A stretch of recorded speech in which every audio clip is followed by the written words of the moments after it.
مفتی خالد الازہری کے اصلاحی بیانات اور وظائف کے لیے مفتی صاحب کا یوٹیوب چینل سبسکرائب کریں۔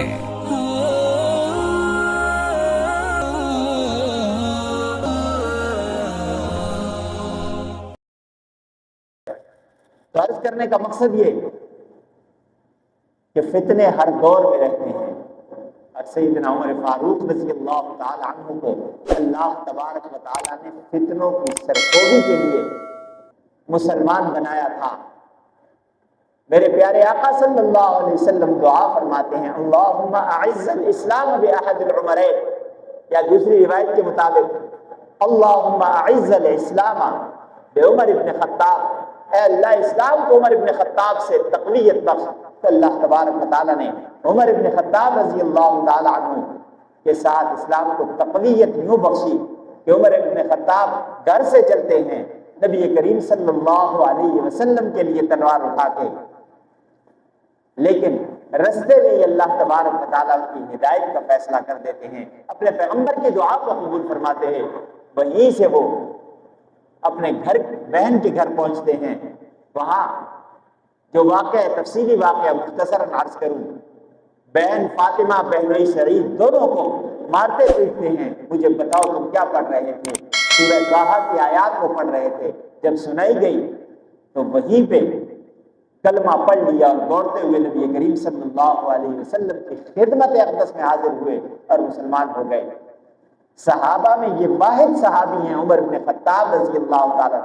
صحابہ، ہر صحابی ہمارے لیے آسمان نبوت کا ستارہ ہے، جیسے کہ پیارے آقا صلی اللہ علیہ وسلم نے ارشاد فرمایا، اصحابی کالنجوم بأیہم اقتدیتم اہتدیتم، میرے سارے کے سارے صحابہ ستاروں کی مانند ہیں، سارے صحابہ ستاروں کی مانند ہیں، جس کی بھی اقتدا کرو گے اہتدیتم، تم ہدایت پالو گے، جس صحابی کے پیچھے چلو گے تم ہدایت پاؤ گے۔ اس لیے کہ ہر صحابی رسول جنتی ہے، ہر صحابی رسول ہدایت یافتہ ہے۔ یہ میں نہیں کہہ رہا، اللہ تبارک و تعالیٰ نے قرآن کریم میں فرما دیا، اولئک هم الراشدون، یہ سب کے سب ہدایت یافتہ ہیں۔ جو صحابی ہے، ایک چیز ذہن میں رکھیے گا، جس ہاتھ کو میرے نبی صلی اللہ علیہ وسلم کا ہاتھ لگ کر گیا، آپ کے معجزات میں سے ایک بہت بڑا معجزہ یہ ہے، جس ہاتھ کو آپ کا ہاتھ لگ گیا وہ ہدایت یافتہ ہوگا۔ جس آنکھ نے نبی پاک صلی اللہ علیہ وسلم کو دیکھ لیا، اللہ نے اسے ہدایت دے دی۔ جس نے نبی کی صلی اللہ علیہ وسلم کی مجلس میں زانو تلمس طے کر لیے وہ کامیاب ہو گیا۔ اسی لیے تو میرے رب نے فرما دیا، فَإِنْ آمَنُوا بِمِثْلِ مَا آمَنْتُمْ بِهِ فَقَدِ اهْتَدَوْا، اگر تمہارے ایمان ان کے ایمان جیسے، ان کون؟ صحابہ کے ایمان جیسے ہوں گے تو کامیاب ہوگے، ان جیسے ایمان نہیں ہے تو کامیابی تمہارے قریب نہیں آ سکتی۔ صحابہ کو اللہ نے معیار حق بنایا، ان کے بارے میں اللہ نے قرآن میں فرما دیا، بار بار فرما دیا، رضی اللہ عنہ ورضوا عنہ، اللہ ان سے راضی اور وہ اللہ سے راضی۔ وہ اللہ سے کس طرح کہ اللہ نے جو نعمتیں ان پہ کی وہ اس پہ اللہ سے راضی ہو گئے، اللہ سے خوش ہو گئے۔ اے اللہ، تو نے ہم پہ بہت بڑے انعامات کر دیے، اس سے بڑا انعام کیا ہوگا کہ روز اول کے انسانوں سے لے کے روز آخر تک کے جتنے انسان اللہ نے بنانے تھے ان میں سے اللہ نے چنے 1,24,000 اور ان سب کو نبی کریم صلی اللہ علیہ وسلم کی صحابیت کے مسند پہ فائز کر دیا۔ صحابی اللہ کے چنے ہوئے ہیں، اللہ کا انتخاب ہے۔ ان پہ کوئی آج کے دور میں انگلی اٹھائے، ان پہ اگر کوئی بات کرے تو پھر کمی اس کی ہے جو ان کے بارے میں واہیات کہتا ہے۔ در حقیقت وہ خامیاں وہ ان میں پائی جاتی ہیں، اس لیے کہ صحابہ کے بارے میں ہمارا یہ عقیدہ ہے، انبیاء تو معصوم ہوا کرتے ہیں اور صحابہ سارے کے سارے محفوظ ہیں، معصوم نہیں ہیں لیکن محفوظ ضرور ہیں۔ انبیاء معصوم کیسے ہیں کہ کوئی خطا انبیاء کے قریب آ ہی نہیں سکتی، انبیاء کے قریب خطا نہیں آ سکتی، اس لیے کہ نبوت سے پہلے بھی نبوت ملنے کے بعد بھی اللہ نے انبیاء کو جسے نبی بنانا ہوتا ہے اللہ ہر خطا سے پاک رکھتے ہیں۔ اور صحابہ کے بارے میں یہ ہے کہ صحابہ نے جس دن نبی کریم صلی اللہ علیہ وسلم کے مبارک ہاتھ کو لمس کیا، اسے چھوا، اس دن سے اللہ نے انہیں خطاؤں سے محفوظ کر دیا۔ اس دن سے اللہ نے اس کے بعد ان سے پھر خطائیں نہیں ہوئی، وہ خطاؤں سے محفوظ ہوئی۔ یہ ہمارا صحابہ کے بارے میں عقیدہ ہے۔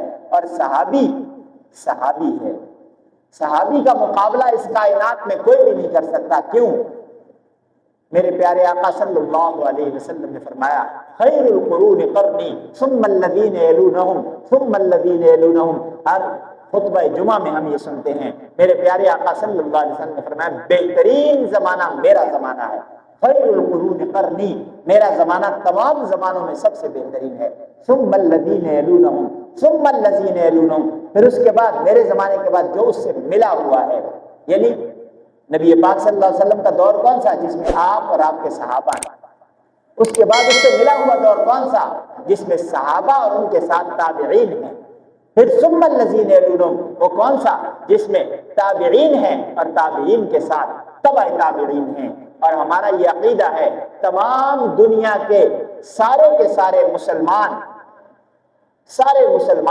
کفار کی تو بات ہی نہیں، کفار تو اس دور میں شامل ہی نہیں، سارے کے سارے مسلمان بمائے تمام بزرگوں کے، تمام علماء کے، تمام ولیوں کے، تمام کتب کے، ابدال کے سب جو اللہ والے ہیں نا، سارے کے سارے اللہ والے مل کے کسی ایک تبع تابعی کا مقابلہ نہیں کر سکتے۔ تبع تابعی کا درجہ ان سب سے بلند ہے۔ ایک کا تبع تابعی ہے کون؟ ذرا تھوڑی سی ان کی تعریف بھی بیان کر دو۔ سب سے پہلے صحابی اس ہستی کو کہتے ہیں، صحابی وہ ہستی ہے جس نے حالت ایمان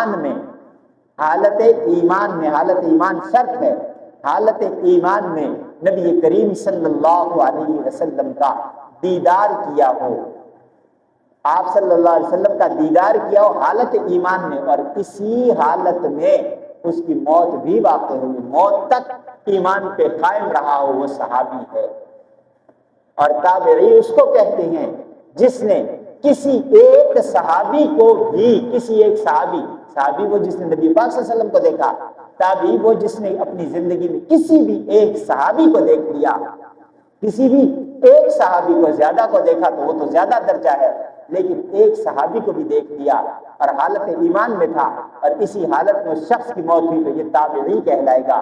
اور جس نے حالت ایمان میں کسی ایک تابعی کو بھی دیکھ لیا وہ تبع تابعی کہلائے گا۔ تو میں نے کیا کہا کہ ساری کی ساری کائنات مل کے، جس میں ولی، کتب، ابدال، علماء، بزرگ، سب کے سب مل کے ایک تابعی، تبع تابعی کے مقابل نہیں ہو سکتے، اور پھر یہ سارے کے سارے مل جائیں، تمام تبع تابعین بھی مل جائیں، کسی ایک تابعی کے درجے کو نہیں پہنچ سکتے۔ اور پھر تمام دنیا کے انسان، تمام اچھے لوگ، تمام تبع تابعین، اور پھر ان کے ساتھ تمام تابعین بھی مل کے کسی ایک صحابی کے درجے کو نہیں۔ صحابہ کا معمولی مقام تو نہیں۔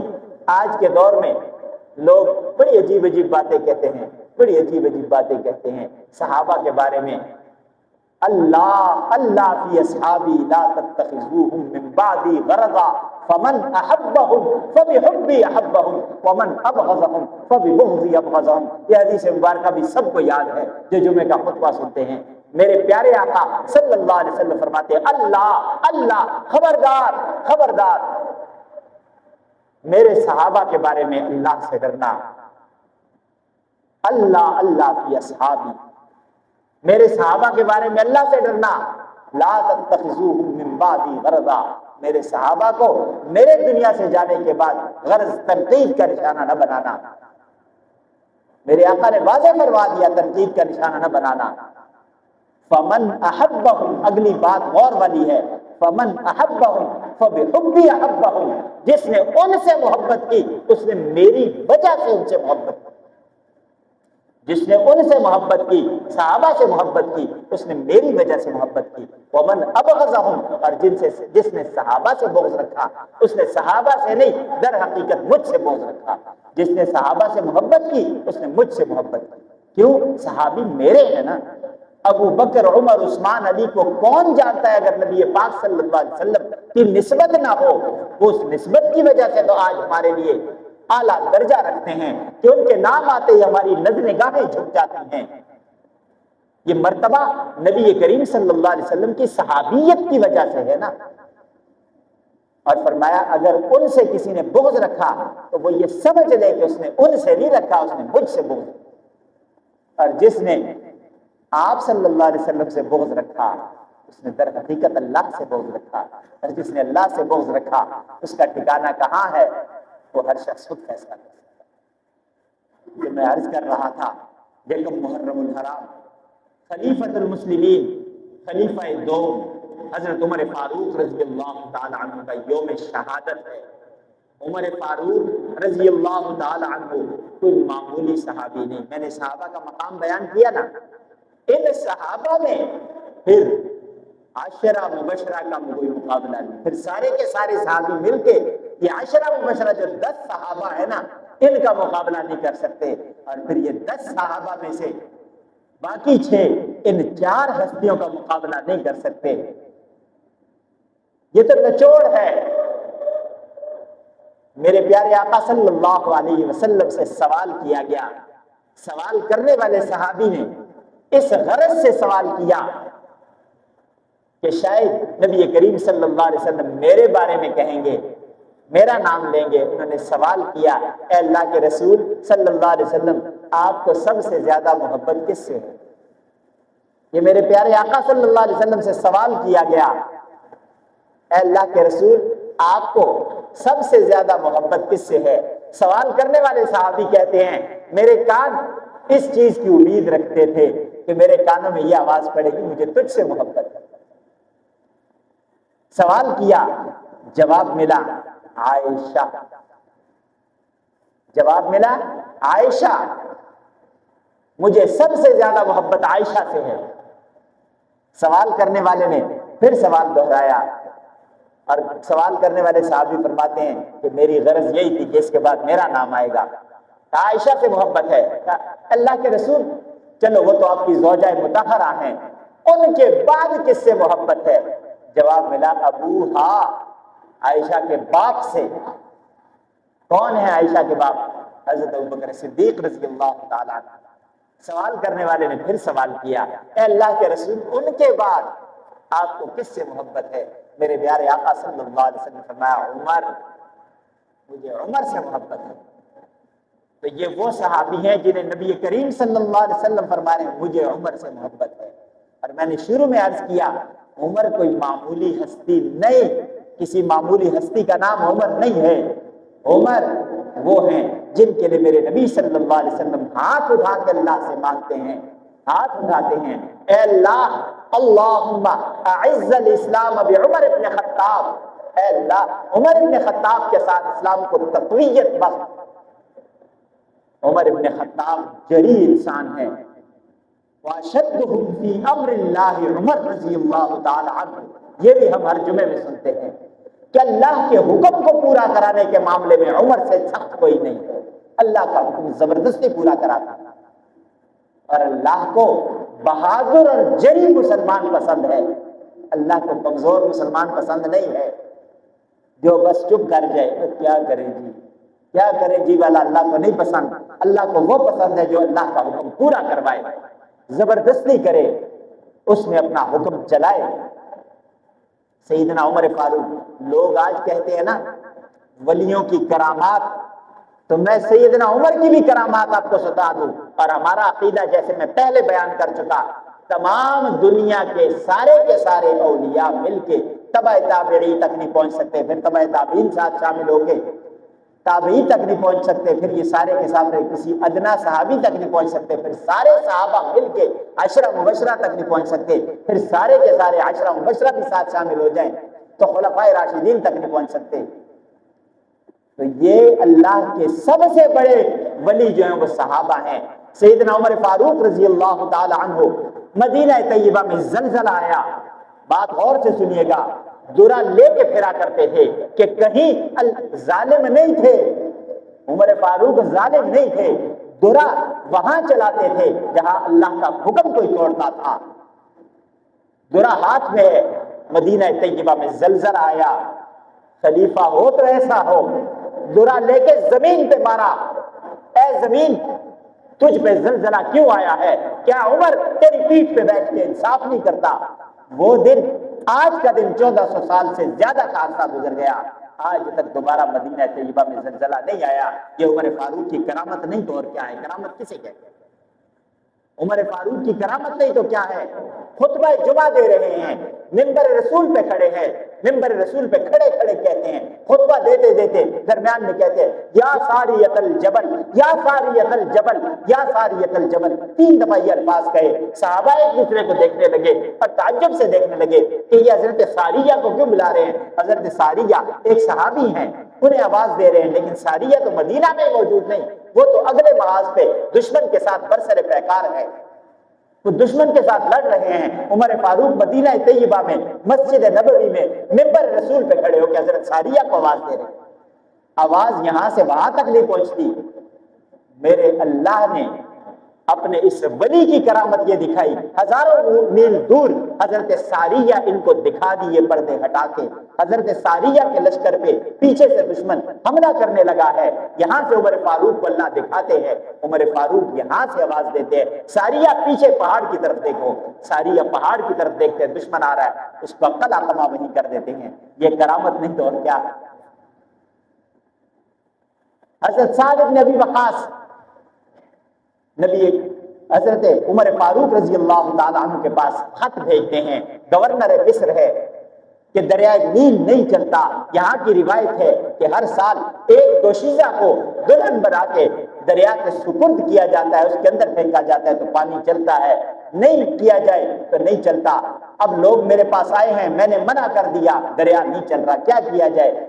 جب نبی کریم حضرت عمر فاروق رضی اللہ تعالیٰ عنہ کے پاس یہ پیغام پہنچا تو ایک رقعہ لکھوا کے اس قاصد کو دیا کہ جا کے سعد بن ابی وقاص کو دے دو، انہیں دیا گیا اور حکم دیا گیا کہ اس رقعے کو اسی طرح جا کے دریا میں ڈال دو۔ اس پہ لکھا کیا ہے؟ اس رقعے پہ لکھا ہے کہ میں خلیفۃ المسلمین عمر ابن خطاب تمہیں حکم دیتا ہوں، دریا کو حکم دے رہے، ہمارا حکم تو کوئی مانے نہ، گھر کے بچے نہ مانے، بیویاں نہ مانے، لیکن عمر خطاب رضی اللہ تعالی عنہ کا حکم کون مان رہا ہے؟ دریا مان رہا ہے۔ دریا، دریا کے نام خط لکھ رہے ہیں۔ بات تعجب کی ہے نا، دریا کے نام خط۔ ہم یہاں سے خط کسی کو لکھیں تو خط پہ دفع کرو کون ہے، کس کا خط ہے، کسی کھاتے میں ہی نہیں۔ عمر خطاب رضی اللہ تعالی عنہ خط لکھتے ہیں کہ میں عمر ابن خطاب خلیفۃ المسلمین تمہیں حکم دیتا ہوں کہ اگر تو اللہ کے حکم سے چلتا ہے تو چل، وگرنہ تیرے چلنے کی ہمیں کوئی ضرورت نہیں۔ ایسے درخواست نہیں پیش کی، حکم دیا، بخدمت جناب نہیں لکھا، کیا لکھا؟ میں تمہیں حکم دیتا ہوں۔ اور وہ رقعہ دریا میں ڈالنے کی دیر تھی کہ آج 1450 سال گزر گئے، دریا نیل دوبارہ خشک نہیں ہوا، دوبارہ رکا نہیں۔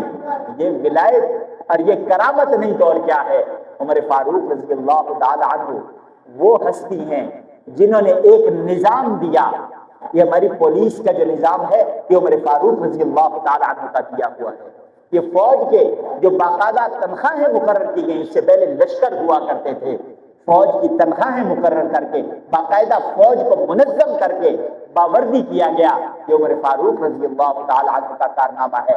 ڈاک کا نظام یہ سیدنا عمر فاروق رضی اللہ تعالی عنہ کا بنایا ہوا نظام ہے، اور یہ احتساب کا نظام، یہ محتسب کا جو محکمہ ہوتا ہے یہ عمر فاروق رضی اللہ تعالی عنہ کا بنایا ہوا ہے۔ شاہراہیں تعمیر کروانے والے عمر فاروق رضی اللہ تعالی عنہ ہیں۔ اسلام کو ایک منظم نظام دیا، بیت المال کا نظام عمر فاروق رضی اللہ تعالی عنہ کا ہے۔ مساجد میں روشنیاں کرنے کا نظام یہ عمر فاروق رضی اللہ تعالیٰ عنہ کا دیا ہوا ہے. ائمہ اور مؤذنین کی تنخواہیں مقرر کرنا یہ عمر فاروق رضی اللہ تعالیٰ عنہ کا نظام ہے. غرض یہ کہ اسلام کی نشاط کا عروج کا جو دور تھا عمر فاروق رضی اللہ تعالیٰ نے ایک نظام دے کے خلافت اسلامیہ کی بنیاد رکھی. اور اللہ تبارک و تعالیٰ نے عمر فاروق رضی اللہ تعالیٰ عنہ کے دور کو فتوحات کا دور بنایا. فتوحات، ہر طرف سے فتوحات تھی، ہر طرف سے فتوحات تھی. اور اس عاجز بندے کا یہ حال تھا کہ اس کے جسم پہ جب بیت المقدس فتح ہوا، بیت المقدس کے پادریوں نے کہا کہ ہم عام بندے کے حوالے بیت المقدس کی چابیاں نہیں دیں گے جب تک مسلمانوں کا خلیفہ خود آ کے ہم سے وصول نہ کرے. ہم مان گئے، تسلیم ہو گئے، لیکن چابی ہم خلیفہ کو ہی دیں گے. خلیفۃ المسلمین کو جب بات پہنچتی ہے تو وہ مدینہ طیبہ سے چلتے ہیں. آج ہمارا پروٹوکول دیکھیں نا، بادشاہ تو بادشاہ ہے، بادشاہوں کے جو آگے کتے ہیں نا ان کا بھی پروٹوکول ہے. میں بات سخت کر رہا ہوں، لیکن دیکھیں آج کے دور میں ایک ایک شخص کے ساتھ 50 گاڑیاں آگے دوڑ رہی ہیں. انہیں کیا 50 دوڑے 100 دوڑے، مال تو گورنمنٹ کا لگ رہا ہے نا. مال کس کا لگ رہا ہے؟ گورنمنٹ کا لگ رہا ہے. انہیں کیا. عمر فاروق رضی اللہ تعالی عنہ جب سرکاری کام سے فارغ ہوتے تو سرکاری دیا بجھا دیا کرتے تھے. جب میرا سرکاری کام ختم ہو گیا اس کے بعد جو دیے میں تیل جلے گا، اس دیے نے کتنا تیل جلانا تھا. آج کل کی گاڑیوں میں جو 8 سلنڈر گاڑیاں دوڑ رہی ہوتی ہیں، 6 سلنڈر گاڑیاں دوڑ رہی ہوتی ہیں، وہ پیٹرول اور ڈیزل کتنا کھاتی ہیں. وہ ایک دیے کا ایک قطرہ بھی اپنی ذات کے لیے استعمال کرنے کا وہ نہیں تیار تھے. لیکن آج کے لوگ، اور پروٹوکول میں عرض کر رہا تھا بات جہاں سے نکلی، عمر فاروق کہاں جا رہے ہیں؟ بیت المقدس کی چابیاں لینے جا رہے ہیں. اور پروٹوکول کیا ہے؟ ایک اونٹ ہے، ایک سواری ہے، اکیلے عمر فاروق ہیں. اور کتنے 22 لاکھ مربع میل کے حکمران اکیلے تنہا جا رہے ہیں. ساتھ ایک غلام ہے، اسلم غلام ساتھ ہے اور خود ہے، اور وہ بھی باری پہ سفر کر رہے ہیں. کبھی اسلم کو سوار کراتے ہیں، کبھی خود سوار ہوتے ہیں، اور کچھ دیر کے لیے سواری کو خالی چلاتے ہیں کہ اس کا بھی ہم پہ حق ہے کہ اس کو اتنا نہ تھکایا جائے، اسے بھی آرام کا موقع دیا جائے. اور جب بیت المقدس پہنچے تو باری اسلم کی تھی. اسلم نے کہا کہ حضرت آپ سوار ہو جائے، میں چلتا ہوں. لوگ کہیں گے کہ کتنا بے ادب غلام ہے کہ خود سواری پہ بیٹھا ہے اور مالک بھی کوئی عام شخص نہیں. 22 لاکھ مربع میل کا مسلمانوں کا حکمران وہ پیدل چل رہا ہے اونٹ کی مہار پکڑے ہوئے. تو عمر فاروق رضی اللہ تعالیٰ عنہ نے فرمایا کہ اسلم بات انصاف کی ہے، اس وقت تیری باری ہے، میں تیری باری لے کے غاصب نہیں بننا چاہتا. اور جب وہاں پہنچتے ہیں جسم پہ 22 پیوند، جو کپڑے پہنے ہوئے ہیں نا 22 پیوند اس کو لگے، 22 پیوند. اور پیوند بھی میچنگ کپڑے کے نہیں ہے، جس طرح کا کوئی کپڑا ملا ہے اس کپڑے کا پیوند لگ گیا ہے. جس طرح کا کپڑا نہیں ملا تو چمڑے کے روایات میں آتا چمڑے کے پیوند لگے ہوئے کپڑے پہ چمڑے کے پیوند. آج میری قمیض ذرا سی پھٹ جائے میں دوبارہ پہنتا نہیں. غریب سے غریب آدمی ہوگا، پھٹا ہوا کپڑا، پیوند لگا کپڑا پہننے کو تیار نہیں ہوگا. عمر فاروق کیونکہ وہ اللہ اور اللہ کے رسول کے حکموں کے تابع تھے، ان کے مد نظر دنیا نہیں تھی، ان کے مد نظر خدا اور خدا کا رسول راضی کرنا تھا. تو انہوں نے 22 لاکھ مربع میل پہ حکمرانی کی. اتنی بڑی سلطنت آج اس دور میں کہیں اس کے واحد حکمران ہیں. ایک ان کے حکم پہ سب کچھ ہو سکتا ہے. لیکن عمر فاروق نے اس 22 پیوند لگے ہوئے کرتے کو پہن کے اس کو فتح کیا. جب وہاں پہنچے صبح ملاقات تھی، گورنر نے عرض کی حضرت صبح ان عیسائیوں سے ملاقات ہے، ان سے چابی آپ نے لینی ہے، تو آپ برائے مہربانی میں دوسرا کرتا آپ کے لیے بندوبست کرتا ہوں، آپ وہ پہن لیں، یہ کپڑے اپنے اتار دیں. عمر فاروق رضی اللہ تعالی عنہ نے فرمایا عمر جیسا ہے ویسا ہی رہے گا، جیسا ہے ویسا ہی رہے گا. اور جب صبح ان پادریوں سے ملاقات ہوئی تو سارے کے سارے مسلمان ہو گئے. کیوں؟ وہ کہتے ہم نے اپنی کتابوں میں پڑھا تھا بیت المقدس کو فتح کرنے کے بعد جو خلیفہ آئے گا، جو حکمران آئے گا، اس کے جسم پہ جو کپڑے ہوں گے اس پہ 22 پیوند ہیں. اللہ تبارک و تعالی ہم سب کو سیدنا عمر فاروق رضی اللہ تعالی عنہ کی ہستی کو سمجھنے کی توفیق نصیب فرمائے.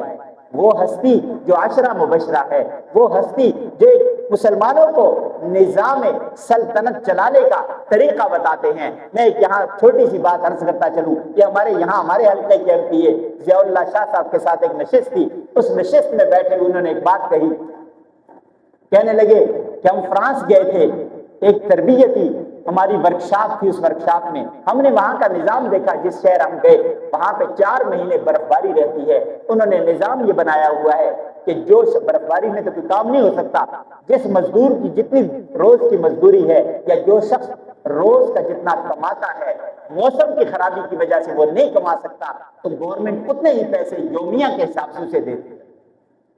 تو کہتے مجھے بڑا تعجب ہوا. میں نے بڑے تعجب سے اپنے میزبان سے پوچھا تم نے یہ نظام کہاں سے لیا؟ ضیاء اللہ شاہ زندہ ہے، ہمارا MP ہے، اس کی بات کر رہا ہوں. کہنے لگے کہ میں نے ان سے کہا کہ یہ نظام تم نے کہاں سے لیا ہے؟ کہتے مجھے آگے سے جواب ملا عمیر لا. کہتے میں سوچ میں پڑا عمیر لا کوئی ہوگا ان کا. کہتے میں نے پھر پوچھا، اگلا اس آدمی کا جواب تھا کیا تم مسلمان ہو؟ کیا تم مسلمان ہو جو عمر کو نہیں جانتے؟ سیدنا عمر نے ایسا نظام دیا کہ کفار نے اسے اپنا لیا اور کامیاب ہو گئے. دنیا میں اس نظام کو لے کے کامیاب ہو گئے. فلاحی ریاست کا جو تصور سیدنا عمر نے دیا تھا، کفار اسے اپنائے ہوئے ہیں. اور آج ہم مسلمان حالت کیا ہے؟ اس نظام کو چھوڑ کے ہمارے ہاں بھوک و افلاس کی وجہ سے، غربت کی وجہ سے غریب مزید غربت کا شکار ہو کے خودکشی کرنے پہ مجبور ہے. اللہ تبارک و تعالیٰ سے دعا ہے کہ اللہ تبارک و تعالیٰ ہم سب کو اسلامی نظام سمجھنے کی اور ان ہستیوں کو سمجھنے کی توفیق نصیب فرمائے.